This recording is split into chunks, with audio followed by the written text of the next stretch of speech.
Should we try that again? Fuck me. Hello and welcome to another edition of the Monkey Tail Podcast. Again, take two. I am your host, Bruno Pinto, and with me as ever, and for the second time this morning, I have Mr. Marius Dunkley. How are you doing, sir? Hello. It's been a while since we've had to retake a podcast, isn't it? It's I blame. I know exactly who to blame, and that's myself. And and I know I know what I've done wrong, and I because I had the same issue on my own stream, and I've already fixed it on there, but I have not applied said fix to the Monkey Tail thing there. Never mind. Wow. Okay. So let's start again with the opening question. Again, luckily we were not that far into it. That's a positive, you know. Our opening question is brought to us by Craig Ivanzo7 on Twitch, and his question is, "What's our favorite gaming soundtracks?" He said GTA being the obvious choice with their massive collection. He also likes Dirt 2, Gran Turismo 3, and Red Dead Redemption 2. If you were listening about 10 minutes ago, I did say that I think I prefer Gran Turismo 2 to 3. You agreed with me. Then I went on to say that I'm a massive fan of the Halo soundtrack, especially Halo 3. I also talked about lots of different games, including The Last of Us Part 2. And Gears, and I said I do like orchestral soundtracks. You said you like Streets of Rage. I said my go-to answer for any opening question. Streets of Rage will answer them all. Streets of Rage is what you like. And then I went back and said, if we were talking just about the playlist, if we're talking the playlist only, I'm a big fan of Tony Hawk's Pro Skater 2, which you agreed. And then we said we hope they bring the songs together. We all laughed, and then we got to the part of the show we like to call that looks interesting, wow. Which is the part of the show we talk about the video game news. That was expedited opening question there. Well done. Good recovery. Look into the Easter egg for the only Bruno talking part of that opening question, and then maybe you can role play the part of Marius where he has his answers. And Pot also likes the Need for Speed Underground 2 soundtrack and Doom.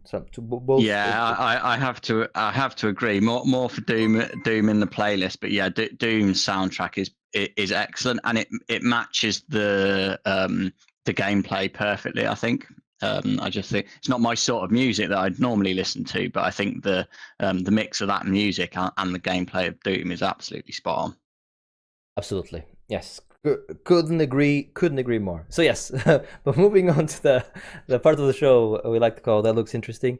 We want to talk about Ubisoft Forward, and we think this is the future. I think obviously it happened for because of COVID, and E3 happened to obviously be cancelled, and EGX has been cancelled. So lots of other game shows have been cancelled.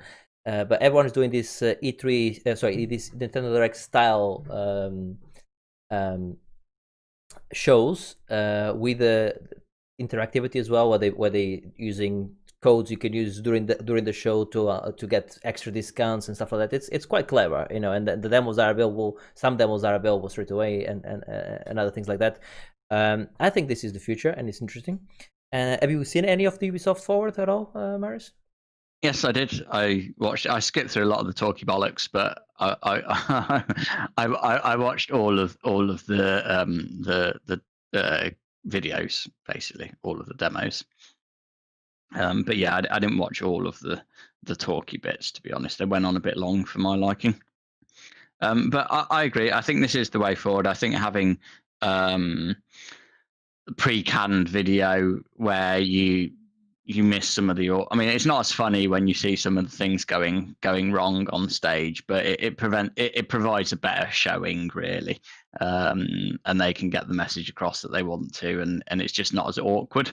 But as I've already said previously once this morning, I would much prefer if next year everyone organised this to say, right, E3 is digital now, but it's still E3 and it's over these few days. and I know what time everyone's on, and you get all that excitement together. It's not as exciting when there's one here, one there. I'm not as interested in it this year. Yeah, because of the way it's spread out.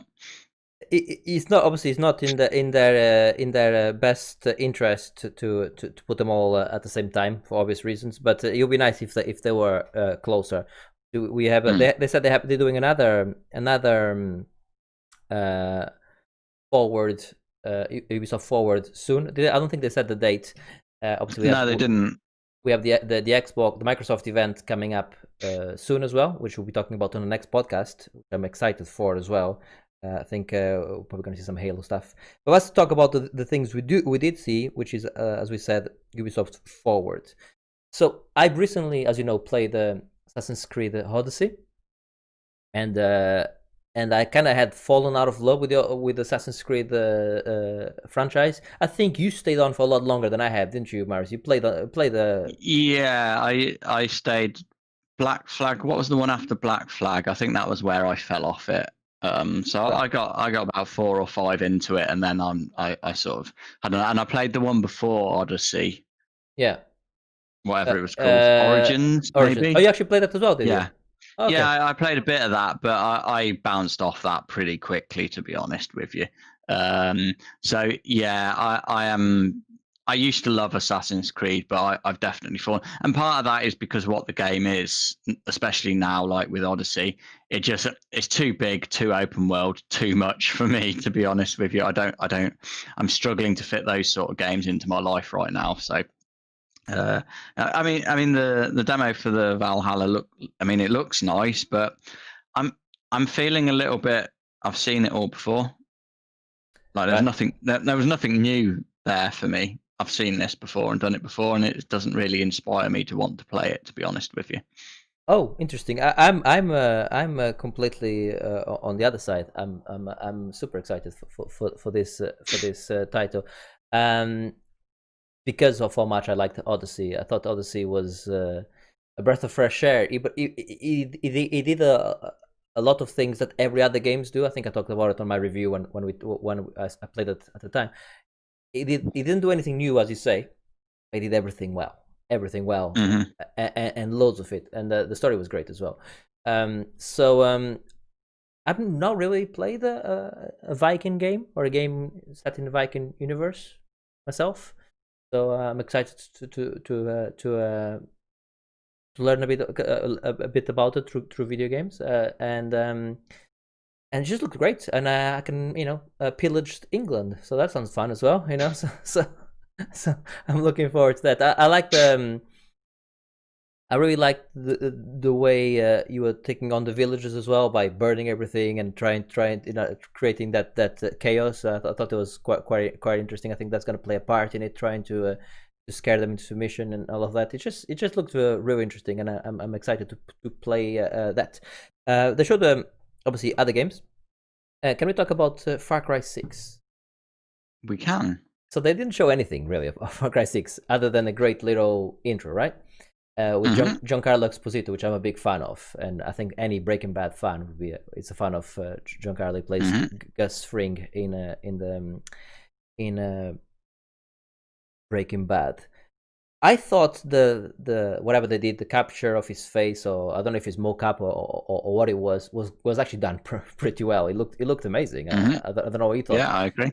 Yeah, and I like the setup they have going. I'm down for Far Cry. I mean, I went off Ubisoft games. I'm back on again. I'm back on there. I'm like, yeah, give me some Ubisoft games. I'm back on their doorstep. What do you think? Yeah, see, again, I like the setup. I think it looked. It was an interesting little sort of story type trailer. But like you say, it didn't really show any gameplay. But again, I'm sort of feeling, it's Far Cry, and now there's a number 6 at the end of it. Like, right. Okay, I have seen this all before. Fine, I know how to get you then, because I'm saving the best for last. Even though I'm massively interested in the Valhalla, Assassin's Creed Valhalla, and I'm liking what I'm seeing with the Far Cry 6. the one that to me stole the show was Watch Dogs Legion, and this is coming from a person that's never played a Watch Dogs game, but this game doing something interesting now. Come on. It does look cool, yeah, absolutely, yeah. Well, at last E3, that was my game of the show, if you recall, because yes. I did think it looked good, and this whole play as anyone any NPC is a cool idea. And it's the sort of lead on it is Clint Hocking, who was the lead and driving force behind Far Cry 2. And I think lots of interesting stuff happened in that game, and I sort of like what he does. So yeah, I am super up for Watch Dogs. As I played a bit of the first one, mostly just so I could show Joe how to get that achievement. I remember that. But then I got pretty bored of that game pretty quickly. I'm not sure. I don't think I played. I think maybe I played a demo of the second one. I don't think I played a huge amount of it. But they gave it away, didn't they? So who knows? Maybe I'll have a little bash on the second one, just to see what it's like. I hear good things. I gather it's quite a bit better than the first one, actually. Yes, I think so. I'm gonna be playing second one, I think, because they gave it away. So I'm gonna play that in anticipation for this. I thought that they had a good showing. I mean, my issue with Ubisoft was that all their games were merging into one. All their games were very similar. But when I played Assassin's Creed Odyssey, it was nothing like Far Cry. You know, so maybe I had an unfair opinion of their games. Maybe I was right. I don't know, but I think Assassin's Creed was what brought me back, as I say. So I'm definitely up for trying all these three titles when they do come out. I think Far Cry 6 is only in the future. I've also, it's not going to be on the playlist because I've only played a bit. I've also played Rainbow Six, whatever it's called. Siege, that's the one. I played that. It's alright. It's okay. I can see why people like it. It's a great team game, and it's a great team game where you can, attack the target, defend the target, do that type of stuff. But with lots of nice tactic. You can apply tactics into it. You can apply different instruments depending on what character you're playing with. It's good. It's good. So yeah, I think Ubisoft are doing good. No news or videos of Beyond Good and Evil 2. Surprising or not surprising at all? I mean, I'm not that surprised about that, to be honest. And as you've already said, this is the first time at the end of it they're like, right, so here's all the games that we've shown, but we're doing another one of these. Yes. So maybe they will show some of the, because like a lot of these, your Watch Dogs, your Assassin's Creed, your Far Cry's are all of their big name stuff. So I'm hoping for the second one to be more of their smaller, weird, different stuff. So maybe a Beyond Good and Evil, maybe some more Rayman that'd keep me happy. I love a bit of Rayman. Maybe some just other random stuff that I haven't heard. Annoyingly, one of I'm forgetting the name of the game and I cannot find it here. They showed another game which was like cel shaded with some of the Ubisoft characters. They had the guy from Splinter Cell there, whatever his name is. I'm gonna say Logan. For some reason I think it's Logan. His name is. Anyway, the game Sam Fisher. Is it Sam Fisher? Yes, I was about to say Sam Fisher. Anyway, the guy, I forget the name of that game, and I'll find it in a second. But what hurt when I saw that is they showed the game. I thought, this looks cool. Oh, this looks cool. And then like from the creative director of Prince of Persia, I'm like, fuck off! You should be doing Prince of Persia, not this shit. Have you seen? I saw some news yesterday that the next Prince of Persia thing is an escape room, like a VR escape room that you can, like, they made this announcement about a new Prince of Persia game, and you read through it and it's like, oh right, okay, it's just an escape room thing. You bastards. So yes, it's really annoying, and like I said, they show the yeah, he's working on this other game, which looks cool. You know, looked alright, but you know, I want a Prince of Persia. That's what I want. Anyway, that's the Ubisoft Forward. I think they should add a few other games, but you know, insignificant really. Mhm. Should we move on to the playlist? Yeah. Let's do it. Let's move on to the playlist then. And we had the pod screaming there, Sam Fisher! Sorry, man. Sorry, it looked like a Logan. As soon as he said Sam, I knew it was Fisher, so to be fair, yes.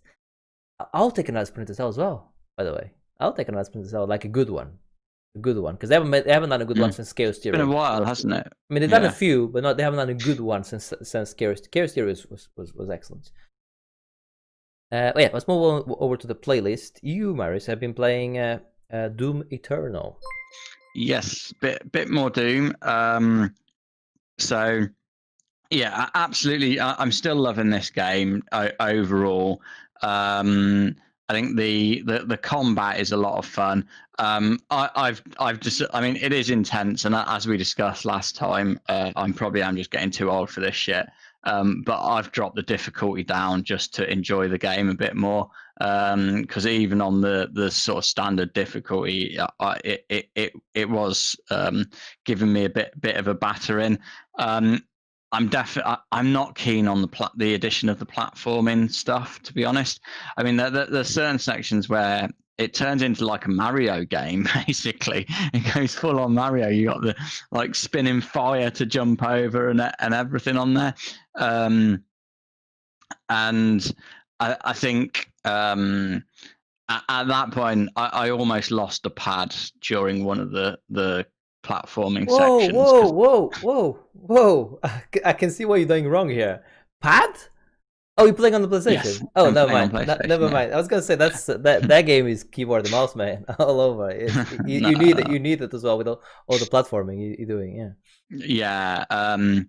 Yeah, and like there's like a weird choice, particularly like on the climbable walls. You have to press R3 in order to climb on the wall, which for me just doesn't work and has often caused deaths because I haven't pressed it. You can R3. Also, like if you dash into the wall, you sort of grab on, but it doesn't matter what the button is. The fact that you have to press a button to grab the climbable wall just doesn't really work for me. I think it's right click on the mouse. Yeah, PC, which is a lot easier. For me that just didn't work. What else was there? Yeah, a few times I've got literally just stuck and lost and wasn't quite sure where to go. Whether that was because I was struggling to navigate the level and I just couldn't spot where the exit was, or there was one random enemy that was hidden somewhere that I hadn't finished off. That's happened a few times, which is a little bit annoying. I like the way that it tells you about the enemy weaknesses. Like when but just before you encounter a new enemy, it advises you in advance what their sort of weak points are, which I sort of quite like. Going in knowing what you're doing, and then it's just a matter of doing it. And it does that classic Doom thing of you fight one big ass thing and you're like, bloody hell, barely survived that. And literally in the next room, they're like, right, here's 3 of them. Go have at it. Here's 3 of them and less ammo. You know, yeah, absolutely. Yeah. So I am enjoying it. I do keep it to fairly small sessions of Doom. I only play an hour or so at the most, sometimes less than that, because I do find it's intense. It's weird. I think it's probably better than the 2016 Doom, but I'm not enjoying it quite as much. Whether that's the platforming or what, I'm not quite sure. But I don't think it's Doom. I think it's me. I think it is just a change of the sort of games, and what I'm enjoying in games has changed a bit since then. I think I agree with you. I played the 3-4 hours of that game, and every time I played it, I enjoyed it. I enjoyed every time I played it. I'm like, this is a great game. And then when I'm looking for something to play, I never go like, ooh, let me just stick Doom in again. You know, every now and then I go back to it. I haven't played it in a couple weeks though, but I do think it's better in almost every way from the 2016 Doom. But the 2016 Doom, I couldn't stop playing it, and he made it into into my top 5 of the year. So maybe it isn't better than 2016 Doom. You know, maybe maybe the 2016 Doom is more concentrated. It's not, this one is a bit more distilled. Yeah, I think so. They added an awful lot to this one, I think, like especially with the platforming stuff. So I think maybe you're right. The 2016 one was a bit more pure, perhaps, and it hadn't been anything like that for a while as well. Yeah. I think that's part of it, and the whole mechanic of the glory kills for ammo or whatever. I think we hadn't seen that before, and whereas this we have seen it fairly recently, so maybe that's part of it. I'm still continuing to play it. It'll probably take me a while to get through it though, because I'm playing it in fairly small chunks. But yeah, okay, I think it's a great game. Let's move over to my game. I played the beta, the closed beta, and a bit of the open beta of Hyperscape, Ubisoft game again. Not for you at all. Battle Royale, 1 versus 100, jump into a map. Same thing we've heard before. What's new on this one? In fact, actually, what? This is the game that. Sorry, I'm getting confused. This was the game that the Prince of Persia creative director is working on. It's this one. This is the one he's been working on. So it does have a lot of Prince of Persia on it. Jumping from building to building, running, that type of stuff. Like verticality of it is there. And you're into this arena. It's like a VR arena. It's in the future. It's like the world is fucked, etc. Everyone can go into this virtual world, a bit like Ready Player One. And on the arena, you fight, and if you can win that, you become famous, and you can do more stuff with it. That's the premise of it. Why you have this 1 versus 100. But because it's all digital, it allows you to do a lot of other things. You can do hacks. So each character, you can find hacks in the game. So one of them could be you can get a hack that you can go invisible for like a second or half a second, whatever. Yeah. But what I like about it is, let's say you can have 2 hacks and 2 weapons.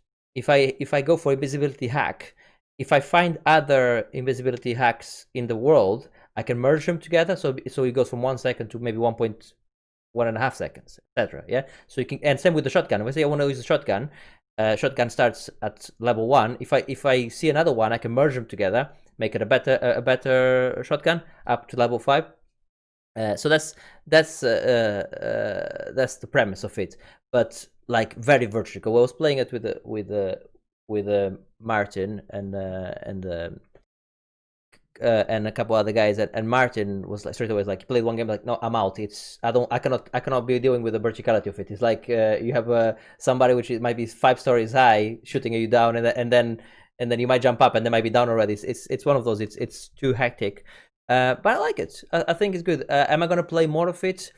I don't know, because I quite like on this type of game. I quite like the PUBG of, you go shopping first, you go shopping for weapons, everything is quiet, you might have to kill the odd person here and there, but you get time to prepare, and then you start going towards the middle, and then you've armed to the teeth, and then it's a question of trying to out-survive or out-shoot everyone else. This one here is hectic from the beginning. It's like, it's non-stop. But I like it. I think it's one of the better 1 versus 100 games I played. I don't know how much more I'm gonna play of it, but what I saw was good. And for a beta, it runs smooth as anything. Like just, I mean, I guess it's Ubisoft. They know what they're doing. So yeah, it ran pretty well, I think. I played another beta. I've been playing all the betas for you, Martin. Worms. I've been playing the new Worms, right? Worms. Mm-hmm. And I know what you're thinking. Worms. I like Worms. So do I. This is not Worms. This is called Worms Rumble beta. The Battle Royale, believe it or not. Battle Royale. You jump into a map. You start in a map, and you have your normal Worms bazooka, shotgun, Uzi, baseball bat, banana bomb, grenade, all of those things. And it's a bit like Smash Bros. That sort of fighting, and that's okay. And if I was reviewing it as a new Smash Bros. Clone type of game, I would say it's okay, I guess. Yeah. as a worms game, it had nothing. I mean, yes, you are controlling a worm, and yes, you have some of the worms' weapons, but none of the scenario was destructible. To me, that's worms. It's about you throw a bazooka, you kill the worm, and you take half of the map out. I wanted to see more of that. Also, the map was you're in a car park and in a building with a I don't know what's worms about it. A car park. I don't remember playing in a car park in worms ever. So it needs a lot more worms and a lot less of whatever they were doing. Also for the beta, I know it's a beta, but I was struggling. It's 32 players you can have. We were struggling to get 16 players going. Sometimes you'd be queuing for 5-10 minutes, get 16 players going. This is on a beta, so obviously, if there's anything to go by, they did a closed beta, and then you couldn't register anymore. Then they opened it again because they were obviously not getting the numbers in. It does worry me when it does come out. If he hasn't got the numbers, and it's just a poor man's Smash Bros.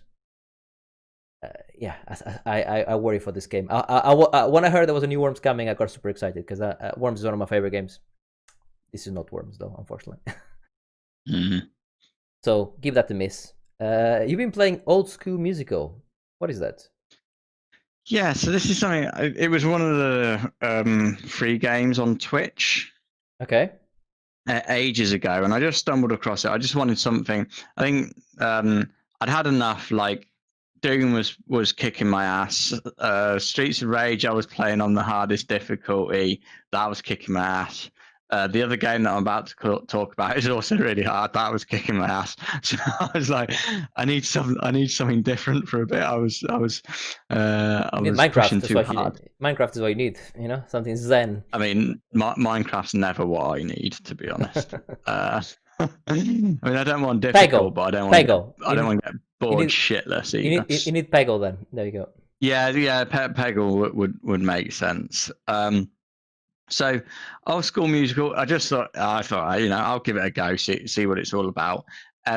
Basically, it's like a rhythm action game, but so you start out, it's like a Zelda, sort of original Zelda style appearance, and you play these two brothers who are obviously like the chosen ones and going off to save the world type of thing. And you just have the prompts coming in from each side of the screen corresponding to which button that you want to press, and that is literally it. It is just press the buttons in time with the prompts and in time with the music. So but obviously the difference is, rather than it being like a Guitar Hero where it's just you just see the notes coming down behind you, you're traveling through this Zelda world and fighting people in this Zelda world, but then the level changes to the next one. So next up you're going through, they turn into like Mega Man, so you're going through Mega Man levels. There's like there's Metal Gear Solid ones in there, and it's just sort of cool to see them go through these different levels, and it was just what I needed at the right time. Look, pressing buttons in time to music is satisfying. It just like there's something that's just satisfying about doing it, and playing on the normal difficulty, it's quite forgiving as well. It lets you make a few mistakes without too much punishment, which is sort of just what I needed at the time. I think my biggest complaint with it is that I mean, I get the reasons they wouldn't have been able to use licensed music, because either they wouldn't have been allowed or the cost was too much for them. It's obviously a very small indie game, but even like making the music sound a bit like the type of music from those games would have helped a lot. The music, it doesn't really relate to those type of games, except they do have the Tetris music, but not on a Tetris based level, which is a bit weird. But yeah, I like 2 or 3 hours of gameplay for me. I really enjoyed it. There you go. That's a thumbs up from me. Something a bit different. Old School Musical. I don't know if it's for me, even though I got given my Guitar Hero guitar. And I always looked at people playing Guitar Hero and thought that looks like the least amount of fun you can have in playing a game. and then I got given a guitar, and somebody lent me Guitar Hero World Tour 3 or whatever. And I played one song, I'm like, this is dumb. Played another song, I'm like, this is really dumb. Played another song, and then cut to about 10 hours later, I'm like, this is the best game ever made. It was just so much fun. So yeah, you're right. It is a lot of fun. Pressing keys in time to music is fun. I have to, I have to concur. I have to concur with you. You've also been playing Far Race, which is a game I know you like because we played it at EGX. It's yeah, it's been at EGX the last couple of years. Yeah. And it's been my sort of game of the show, I think, both years perhaps. Yeah, I really love it. It's like a Contra style side-scrolling shooty platformer game, very heavy metal influenced. Again, hard as nails. This is proper difficult, this game, but I am loving it. I think some of the like couple of nice things in there, like you have your like a shield, which you can obviously just block as normal, or you can use it to parry to sort of stun enemies. That is powered by melee strikes. So if you strike enemies with melee, then you get some more power back for that shield. And it also powers like your secondary weapons, which are like your stronger, more powerful weapons. So you have to sort of balance the use of that. Do you want to use it for defense or use it for the more powerful weapons? And again, sort of like as you go through, you collect resurrection stones, which basically allows you to then sort of use checkpoints that you find. But you can balance out. You can either use these at checkpoints so that you can restart if you die, or you can save them up to try and for more money to upgrade your weapons and stuff. I'm clearly taking the checkpoints at every turn at this point because it is full on difficult. But I am absolutely loving it, as I've already made clear on our EGX podcast. I really enjoy the game, and now I've played a bit more of it. That stands true. Yeah, it's very good. Bit like Doom. I can't play too much of it for too long because it is really difficult, but it's difficult in just the right way, I think. Absolutely loving it.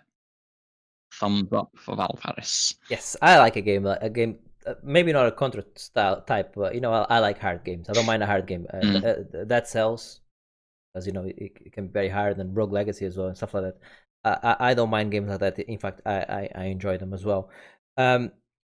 Speaking of hard, I mean, we haven't done the Last of Us Part 2 spoilercast yet because I haven't finished the game. I'm close-ish to the end. I told you what I was, Martin. You reckon I'm what? Maybe how much percentage do you think I have left? Left finished now. After I told you what I was. Are you asking me? Yeah, more or less. Yeah. Yeah, my name's Marius. What did I say? Clear. You call me Martin. No, I didn't. Fair enough. You did. It wouldn't be a podcast if I didn't get you guys your names mixed up. You will start with M. It's not my fault. So what percentage do you think I am have left? 20%? Yeah, you might. Yeah, you're probably at about 75%, I would say. Great. Something like that. I'm playing the game on normal, whatever normal difficulty is, and the part I got to, I'm not gonna spoil anything. The part I got to, I told you what I was more or less, and I'm fighting a boss, big boss, yeah, and that guy is fucking hard. I don't know if you found them hard. I'm finding it hard. I like 5 times, and I said, let me stop there. I'll stop there. I'll come and take care of you later, because he was doing a fucking head in. I have the weapons. I have the flamethrowers. I have the heavy hunting pistol full of weapons. I have plenty of bullets, but I keep shooting the motherfucker and he doesn't want to go down. And he's fast. He keeps coming at you. You don't have many. He hang around. He doesn't. He keeps coming for you. And then the whole thing is black, and it's fucking. I'm playing it with the HDR turned on, and black is black. Dark is really dark. And I'm like, wow. But without obviously spoiling anything, I can only talk about the things that I like. The game takes a bit of a turn halfway through it, and I'm really enjoying that turn it took, and showing me, let's just say, a different perspective to the story.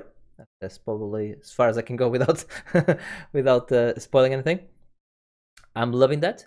I'm loving the fact that I'm seeing certain scenes again, and from a different perspective, and I think that's very interesting.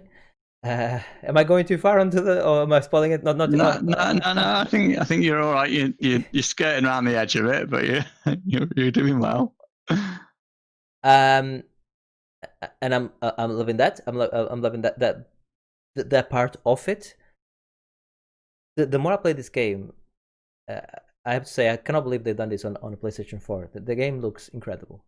It's bizarre. It's just like, yeah, it's incredible what they've done. I just don't understand how it's been possible.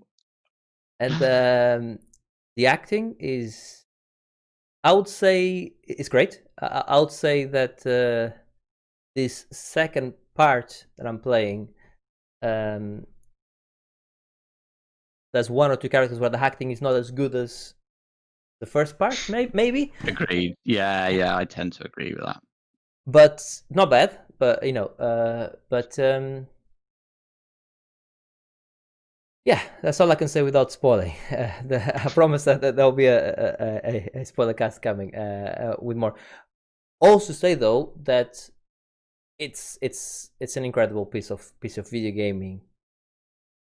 I think it's they picked. I would say they picked every single thing from The Last of Us Part 1. The first, they picked every single thing and made it better, apart from one thing, and that's the story. I'm liking the story. You need to finish the story. I kind of see where it's going. I might be wrong. It might be a twist. Doesn't matter. I thought the first story was more interesting for me, but when I say they picked everything up from the first one and made it better, it's true. The world building is better on this one as well, and that adds to the story.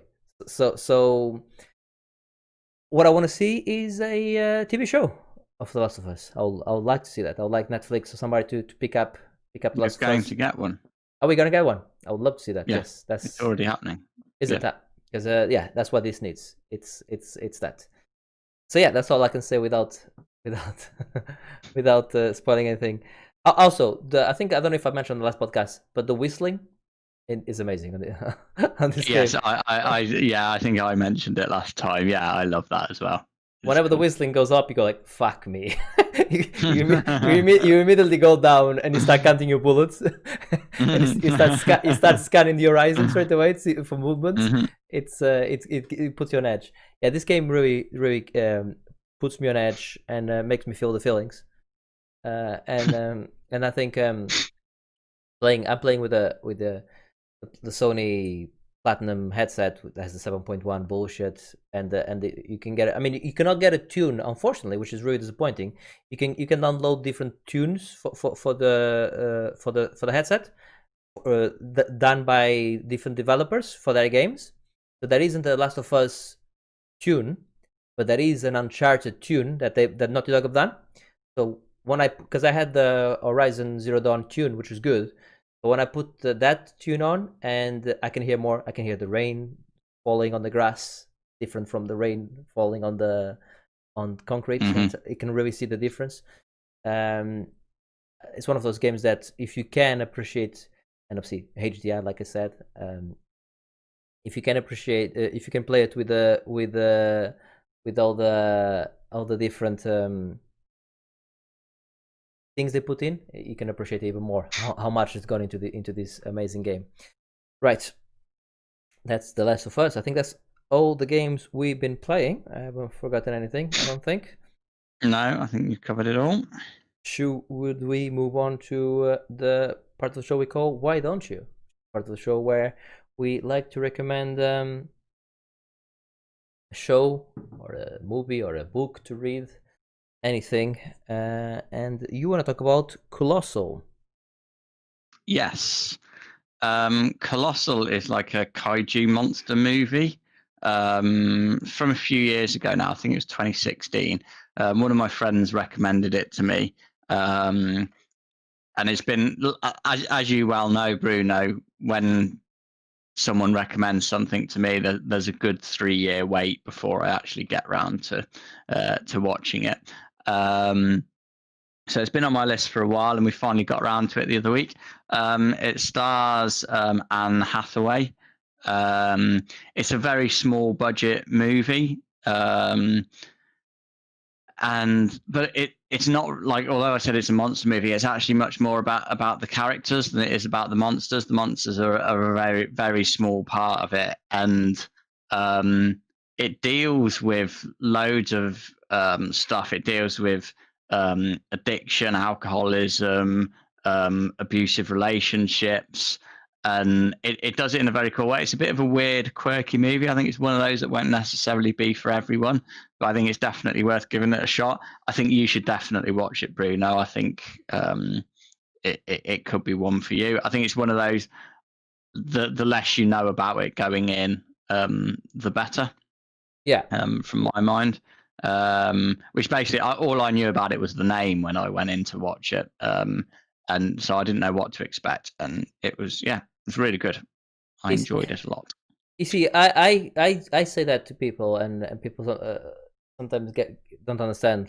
Even like to my girlfriend and stuff like that. When I'm like, let's watch this movie. What's it about? I don't know. I know it's good though, but what is it? I'm like, no, let's just watch it. You know, I sometimes I like to go into something just blind, and then sometimes it's great, and then sometimes it's terrible. We're like, oh yeah, okay, that was a bit shit actually. But it's good. It's good to go into it blind.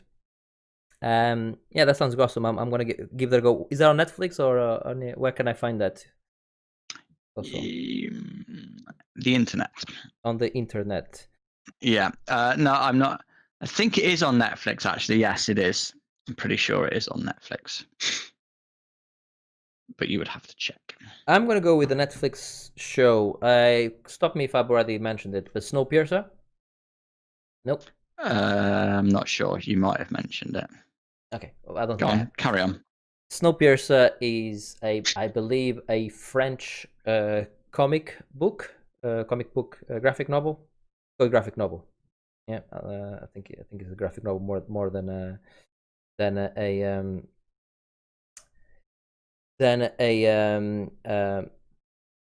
comic book. And I'm just, sorry, I was just stalling for time so I can get the IMDb up and running here. In 2013,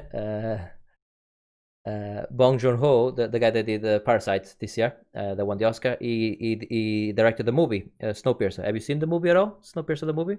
No. The reason probably you haven't seen it is because he never came out in this country.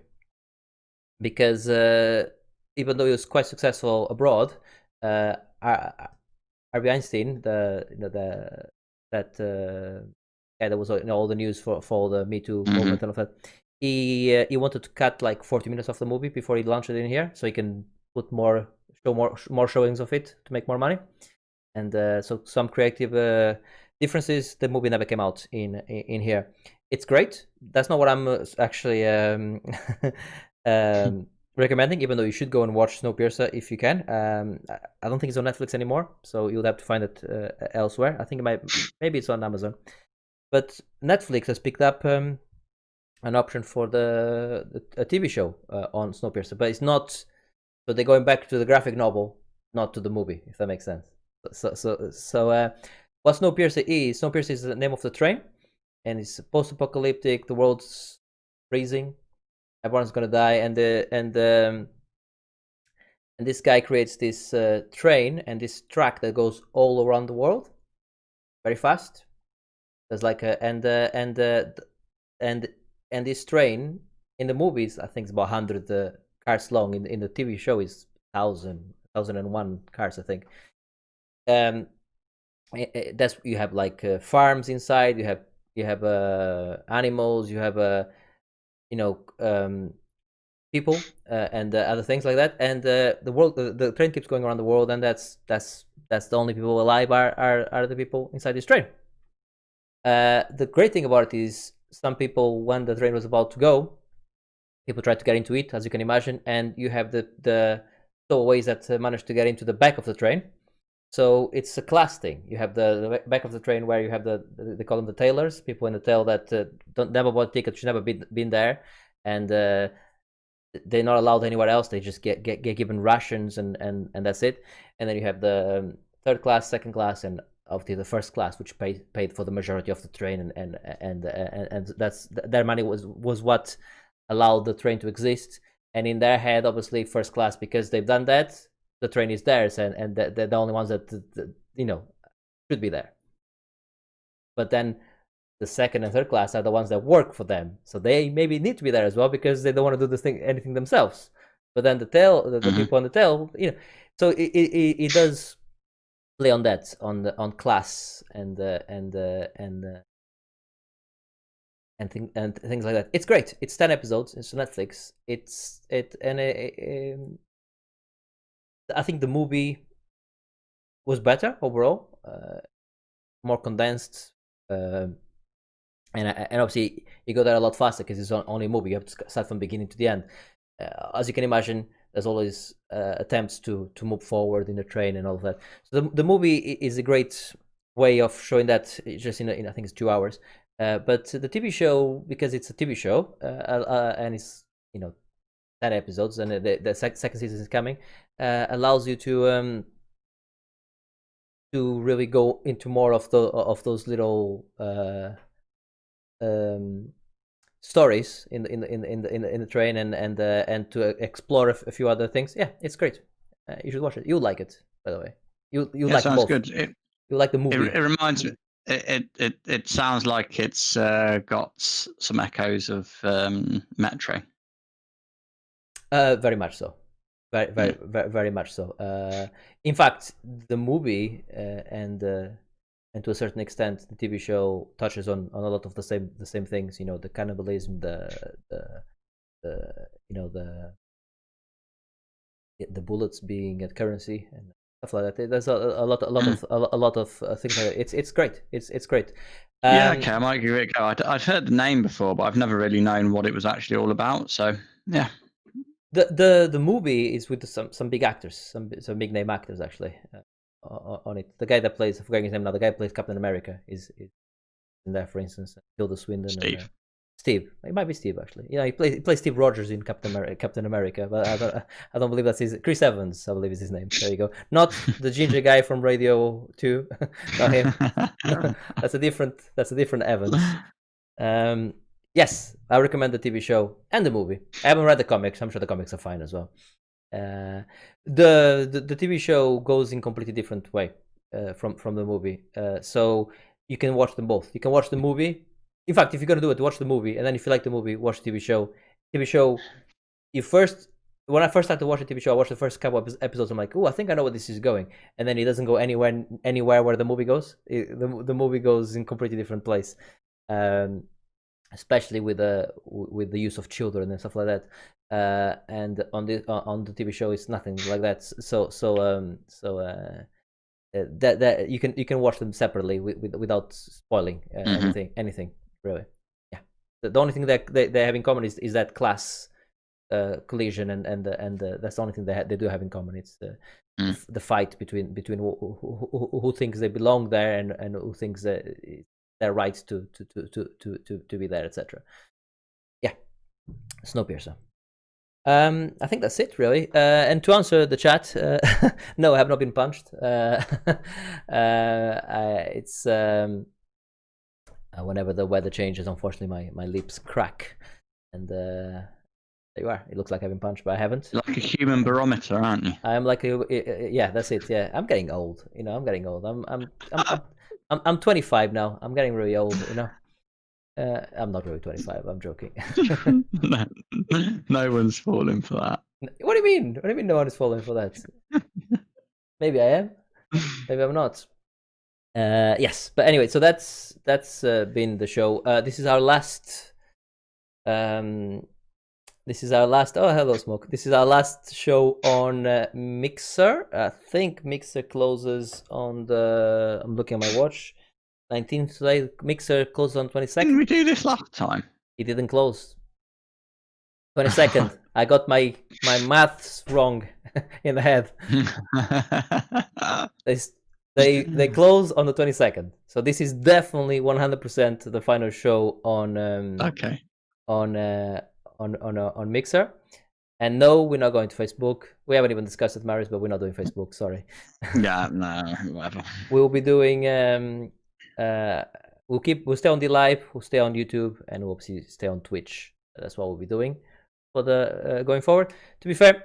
Oh, and thanks for the follow. The guy that followed on Mixer, Tokyo Go. Thanks for the follow, and goodbye. I think that we have the same name on Twitch and on the live and on YouTube. So if you have any of those platforms, please go and give us a follow on one of those, and that's how you can see our next show. I think definitely our next show will be a spoilercast. We need to find the time to do it, but it will be a spoilercast for The Last of Us. Finally, I'm by Marius' calculation, I'm about 75% done. So that's only another 20 hours to go, I think. The long game. And then after that, we'll be doing our normal podcast again next time, but obviously not on Mixer. But thank you very much for all of you that showed up. Thanks for the input. It was a false start we had. First, Marius couldn't get his bloody audio to work because he had the volume down to 0. Let's not beat around the bush. That's what happened. True. And then for the first 5 minutes, you could only hear myself talking. So that was interesting as well. So so there you go. Oh, thanks for the follow there. I think that's on YouTube. Thanks for the follow there. Anyway, catch us again next time. We'll be here definitely in 2 weeks for another Monkey Tail podcast, but there'll be one in between while we'll be doing a Last of Us podcast. I don't know if we agreed we're going to live stream that one. Maybe we shouldn't live stream that one because it's spoilers. Maybe we don't want somebody just jumping in the middle and then just getting spoiled as well. Maybe we should just pre-record that one. I don't know. We'll talk about it away from the cast. Indeed. Well, anyway, it's a goodbye from me, Bruno. Goodbye, people. Bye-bye. It's supposed to say goodbye from me, Marius, but never mind. Okay, goodbye. I can say whatever I like. You're not my real dad.